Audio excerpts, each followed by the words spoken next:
Cricket কেবল bat আর বলের লড়াই নয়, এটি এমন এক মঞ্চ যেখানে একজন মানুষ একটি জাতির স্বপ্ন নিজের কাঁধে তুলে নেন। ইতিহাসের পাতায় অসংখ্য কিংবদন্তির নাম লেখা আছে। কেউ রানের পাহাড় গড়েছেন, কেউ উইকেটের পর উইকেট ভেঙেছেন, কিন্তু খুব কম মানুষই আছেন যাদের উপস্থিতি একটি পুরো ম্যাচের ভাগ্য বদলে দিতে পারে। ব্যাট হাতে, বল হাতে, অথবা শুধুই হার না মানার এক অদম্য মানসিকতা দিয়ে। বেন স্টোকস, তিনি কেবল একজন অলরাউন্ডার নন, তিনি ক্রিকেটের সেই বিরল চরিত্র যার গল্প পরিসংখ্যানে শেষ হয় না।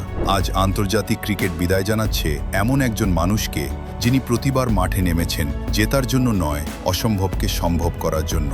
কারণ কিছু মানুষ ম্যাচ খেলেন আর কিছু মানুষ ক্রিকেটের ইতিহাস লিখে যান। 1991 সালের 4 জুন নিউজিল্যান্ডের ক্রাইস্টচার্চ, একটি ক্রীড়াপ্রেমী পরিবার। বাবা জেরার্ড স্টোকস নিউজিল্যান্ডের আন্তর্জাতিক রাগবি খেলোয়াড়, ছেলের হাতে তুলে দিয়েছিলেন একটি বল, কিন্তু ভাগ্য লিখে রেখেছিল অন্য গল্প। পরিবারের সঙ্গে ইংল্যান্ডে পাড়ি, ক্যামব্রিয়ার ছোট্ট শহর কক্রমাউথ, সেখানেই ধীরে ধীরে জন্ম নেয় এক ক্রিকেটার যার প্রতিভা ছিল অসাধারণ, কিন্তু তার চেয়েও বড় ছিল হার না মানার মানসিকতা। 2011 সালে আন্তর্জাতিক ক্রিকেটে অভিষেক। তখনও কেউ জানত না এই তরুণ একদিন ইংল্যান্ড ক্রিকেটের সবচেয়ে বড় সংকটমোচক হয়ে উঠবেন। 1 দশকেরও বেশি সময় ধরে তিনি খেলেছেন শতাধিক টেস্ট, 2 শতাধিক ওয়ানডে, অর্ধশতাধিক টি20।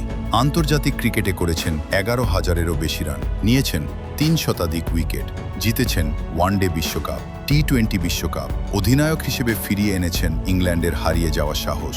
তবুও স্টোকসের প্রকৃত পরিচয় এই সংখ্যাগুলোর মধ্যে লুকিয়ে নেই।